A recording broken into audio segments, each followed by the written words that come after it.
সারাদিন রোজা রেখে আমাদের মা বোনেরা গরমের ভিতরে চুলার সামনে বসে বসে যে ইফতারি গুলা বানায়, আমাদের তো ওনাদের প্রতি একটু মায়া থাকার দরকার আছে। আপনি আমি যেমন রোজাদার, ওনারাও তো রোজাদার। যেখানে গরমের মধ্যে আপনার আমার ডাক ফাইটা যায়, এসির নিচে বসে থাকি, পাকঘরে রান্না করে কোনো এসি তো দূরের কথা, একটা ফ্যানও। এদিকে বাহিরের গরম, এদিকে চুলার গরম, এদিকে রোজা। ওনারাও তো মানুষ, ওনাদের দিকে একটু দেখার খেয়াল করার দরকার।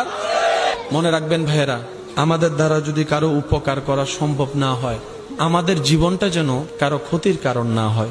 অন্যের মুখে হাসি ফুটাইতে যদি আপনি আমি ব্যর্থ হই, কারো চেহারায় কারো চোখে যেন আপনার আমার জীবনটা অন্যায়ভাবে চোখের পানির কারণ না হয়।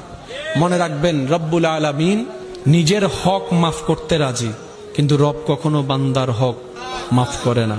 বান্দা যতক্ষণ মাফ না করবে, রব্বুল আলামিনও কখনো তাকে মাফ করবে না। অনেক জান্নাতে যাওয়ার